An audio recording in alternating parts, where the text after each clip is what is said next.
Hər halda bu dron müharibəsinin geniş yayılmasının səbəblərindən biri kimi də bu göstərilir ki, artıq cəbhədə məsələ dalana dirəndiyinə görə, ona görə geniş dron texnologiyasından istifadə etməyə başlayıb tərəflər. Həm də Rusiyanın NATO sərhədləri yaxınlığında yeni dron bazalarının qurması ilə bağlı məlumatlar var. İkinci bir vacib element artıq Britaniya demək olar ki, Ukraynaya sözün əsl mənasında dəstək verir.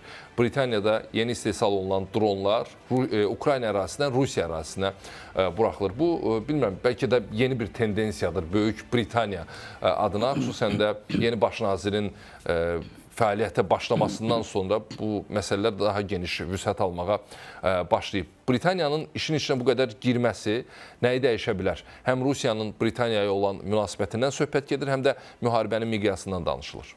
Britaniya kimi bir dövlətin Ukrayna və Rusiya münasibətdə əvvəlki Starmer hökumətinin və ondan qabaqçıların seçdiyi kursu davam elətdirməsi bu Rusiya üçün əlbəttə pis mənada çox şeylər vəd eləyir.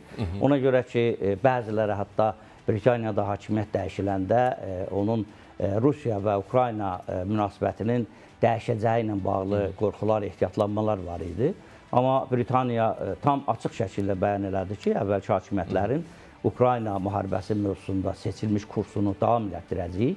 Eyni zamanda Ukraynaya hərbi dəstəyin gücləndirilməsi ilə bağlı bəzi konkretliklərə varıldı. Hətta Ukrayna ilə Britaniyanın birlikdə dron istehsal edən bircə zavodlarının müəssisələrinin yaradılması artıq razılaşdırılıb. Bu da o deməkdir ki, Britaniya həm diplomatik müstəvidə, həm də hərbi müstəvidə Rusiyaya təzyiq və Ukraynanın dəstəklənməsi siyasətini davam etdirəcək. Bu, əlbəttə, Rusiya üçün bir böyük çətinlikdir. Rusiyanın vəziyyətinin ağırlaşmağı deməkdir. Çünki indiyə qədər Rusiyada ümidlərdən biri də bundan ibarət idi ki, Avropa düşərgəsində müəyyən fikir ayrılıqları əmələ gələcək. Almaniyanın, Fransanın, Britaniyanın, amma hadisələr göstərir ki, fikir ayrılıqları nəinki əmələ gəlmir. Hətta bu ölkələr, baxmayaraq ki, bəziləri seçkilərə hazırlaşır, amma Ukrayna mövzusunda əvvəlki o aqressiv siyasət, münasibət aparılmaqda davam edir. Bu, Rusiyaya bir mesajdır ki, yəni Rusiyanın işi bundan sonra indiyə qədərki mərhələdən heç də asan olmaya bilər. Amma Rusiyanın da yanında Şimali Koreya var.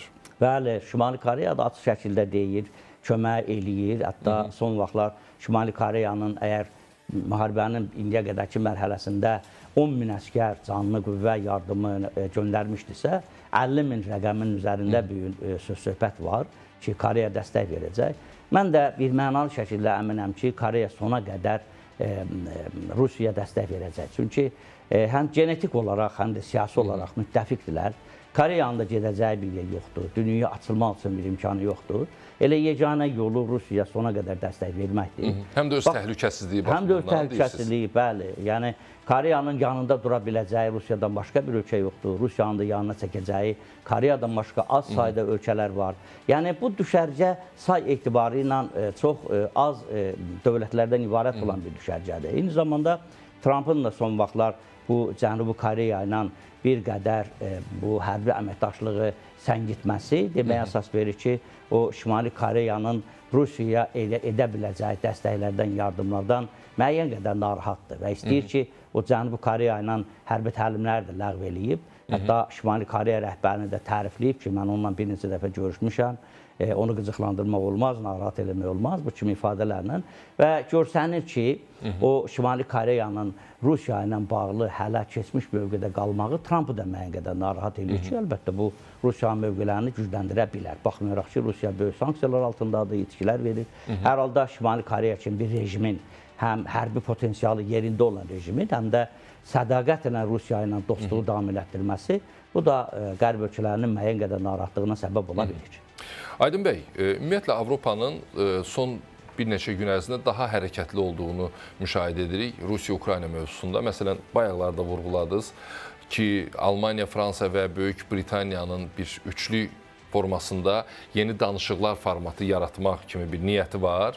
Daha effektiv olacağını düşünürlər. Amerikasız bu danışıqların platforması formalaşdırılacaq. Bir də səhv eləmirəmsə, Polşanın Xarici İşlər Naziri açıqlamışdı. Qeyd elədi ki, Avropa legionu yaradılmalıdır NATO-ya alternativ olaraq bu söz-söhbət də ortadadır. Bu aktivliklər, bu hərəkətlilik Rusiya-Ukrayna müharibəsində hansı dönüş nöqtəsinə səbəb ola bilər? Ümumiyyətlə, Amerikasız Avropa üçlüyünün hər hansısa bir problemi həll etməsi gözləniləndimi?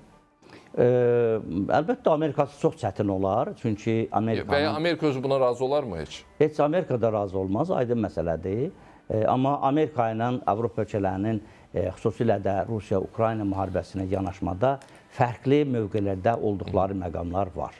Amerika aydın məsələdir ki, Rusiya ilə ulduzu barışmır və Rusiyanı müəyyən qədər sıxışdırmaqda maraqlıdır. Amma Amerika istəyir ki, Rusiya ilə Ukrayna üzərində razılaşmalar əsasən Amerikanın reseptləri üzərində baş versin. Amerikanın prinsipləri üzərində baş versin və o həmin razılaşmalarda Avropa ölkələri sadəcə olaraq Amerikanın dəstəkçiləri olsunlar, köməkçiləri olsunlar. Yəni, ikinci dərəcəli funksiya ilə razılaşsınlar. Amma Avropa ölkələri də, xüsusilə də son vaxtlar, son bu bir ildə Amerika ilə Avropanın arasında iqtisadi, maliyyə müstəvisində gedən proseslərdə nəticə çıxardırlar və düzgün olaraq belə qənaətə gəlirlər ki, zaman gələ bilər ki, Amerika Rusiya-Ukrayna mövzusunda Avropada tamamilə kənarda çəkilib dayanmış ola bilər. O halda Avropa ölkələri həm öz gücləri ilə Ukrayna üzərində Rusiya ilə müharibəni davam etdirmək yolları axtarırlar.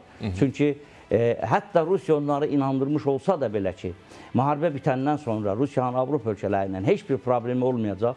Aydın məsələ ki, Avropa ölkələri buna inanmazlar və bütün Avropa ölkələrinin dərin dövlət şuurunda, təfəkküründə belə bir tezis var ki, Ukrayna müharibəsi əgər Rusiyanın qələbəsi ilə və Rusiyanın gücünü saxlaması şərti ilə yekunlaşarsa, növbəti hədəf nə vaxtsa 5 il, 10 il sonra Avropa ölkələrindən hansısa biri olacaq. Çünki Rusiya bunu təbii ki, əvəzsiz buraxmayacaq. Ona görə də Avropa ölkələrinin indiki o diplomatik fəallığı, siz dediyiniz kimi, müxtəlif müstəvilərdə həm alternativ orduların yaradılması, həm maliyyə, həm hərbi müstəvidə bu bir neçə məqsədə xidmət eləyir. Birincisi, Amerikanı Rusiya ilə separat qaydada razılaşma cəhdlərindən uzaqlaşdırmaq ki, Amerika Avropadan xəbərsiz Rusiya ilə danışıqlara getməsin. İkinci məqsəd ki, əgər Amerika Avropanın mövqeyini nəzərə almadan Rusiya ilə separat danışıqlar davam elətdirərsə, müxtəlif razılaşmalara gəlməyə cəhd göstərərsə, onda Avropa ölkələri özləri elə bir gücə yetişsinlər ki, danışıqlar masasında artıq müstəqil bir mərkəz kimi iştirak eləsinlər. Çünki Amerika ilə Rusiyanın separat danışıqlarında o danışıqlar o deməkdir ki, Avropa artıq meydandan çıxarılır. Avropada bununla hazırda biraz zəif mövqedə görsənir. Bəli. Ona görə Avropa ölkələri nə zəif mövqeyə düşmək istəmirlər. Amma düşüblər faktiki olaraq. Faktiki, bəli. Nə də Avropa ilə, Amerika ilə Rusiyanın danışıqlar masasından geridə qalmaq istəmirlər. Və burada bir uduşlu məqam da ondan ibarətdir ki, Ukrayna Amerikadan daha çox Avropa ölkələri ilə bir yerdə olmağa can atır. Ona görə ki, Ukrayna gedən müharibənin prinsipləri və maraqları nöqteyi nəzərdən Avropadan daha ardıcıl və sadiq prinsiplər, siyasət görür, nəinki Amerikadan. Amma silahları da Avropa Amerikadan alıb Ukraynaya verir. Bunun da mənbəyi kəsilə bilər. Amerika Birləşmiş Ştatları istəsə. Pulu Avropa ölkələri verir, silahı da Amerika verir. Aydın məsələdir ki, bu ölkələr yəni birdən-birə bir-birindən ayrıla bilməzlər. Yəni Amerika desin ki, sabah Avropa ölkələri mən atıram, Rusiyanın özüm tərifdə razılaşacağım və yaxud da ki, Avropa ölkələri deyərlər ki, Amerikasız artıq biz Rusiya ilə qalibiyyətli müharibə aparacağıq. Aydın məsələdir ki, 100 ildən artıq bir dövr ərzində bir-birinə bağlanmış bloklardır, geosiyasi mərkəzlərdir. Bir-birlərindən aralanmaq da çox mürəkkəbdir. Amma təəssüf ki, indiki şəraitdə yaxınlaşmağa da böyük problemə çevrilir. Amma hər halda bu müharibədə uduş qələbə şansı varsa, o şanslar daha çox Avropa ilə Amerikanın bir yerdə olması şərtindən keçir, nəinki ayrılıqda. Və son sual ünvanlayacağım. Bu Avropa üçlüyü ki deyirik, düzdür, Britaniya Avropa İttifaqının üzvü deyil, amma Almaniya, Fransa, Böyük Britaniya o üçlü şəkildə yeni platformanı hazırlamaq istəyirlər. Burada gərək fərqli bir nəsə ortaya qoyasan ki, danışıqlara gətirəsən tərəfləri və ya bir əlavə rəng qata biləsən. Məsələn, bu üçlük ortalığa nəyi qoya bilər ki, həm Rusiya üçün cazibədar olsun, həm də Ukrayna üçün? Rusiya üçün cazibədar nəyin olacağını əlbəttə indi biz konkret söyləyə bilmərik. Rusiyanın tək istəkləri bəllidir onsuz da. Bəli, amma Avropa ölkələri Rusiya üçün qənaətbəxş olan amillər haqqında düşünürlər. Bax, bu üç tərəfli ki, qrup və yaxud da ki, indi bəlkə başqa dövlətlər də gələcəkdə buna qoşulacaqlar, amma Rusiyanı məmnun eləmək üçün müəyyən cəhdlər də eləyirlər. Məsələn, burada həmin Avropa ölkələrinin Rusiya ilə müəyyən danışıqlar aparmaq və həmin danışıqlarda Avropanı kimin təmsil edəcəyi ilə bağlı öz sərlərində müzakirələr aparırlar. Düzdür, məsələn, Avropa Komissiyasının sədrinin, ondan sonra Avropanın Xariclər Komissiyası komissarı Kaja Kallasın dediklərinə görə bu prosesdə yoxdular və onların bundan xəbərləri yoxdur. Amma Avropanın bəzi ölkələri, o cümlədən dediyimiz həmin Almaniya, Britaniya və Fransa Rusiya ilə danışıqlar aparmaq üçün müəyyən yollar axtarırlar və əgər o danışıqlar baş tutacaqsa, həmin danışıqlarda Avropanı kimlərin təmsil edəcəyi mövzusu